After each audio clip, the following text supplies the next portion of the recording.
अहमद, ईद आने वाली है। मुझे लगता है अली ने तो नए कपड़े ले भी लिए होंगे। हाँ, चलो उसके घर चलते हैं। अस्सलाम वालेकुम। आओ आओ अंदर आओ। वालेकुम अस्सलाम। रुको, मैं तुम्हें कुछ दिखाता हूँ। देखो, ये मेरे ईद के नए कपड़े हैं। अली, ये कैसे कपड़े हैं? ये तो बड़े सादा कपड़े हैं।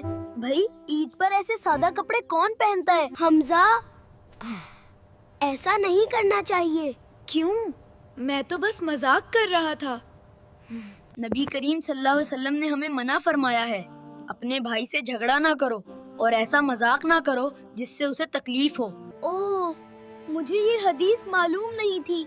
माफ करना अली, मैं आइंदा तुम्हारा मजाक नहीं उड़ाऊंगा। कोई बात नहीं। देखो, सीखो, मुस्कुराओ।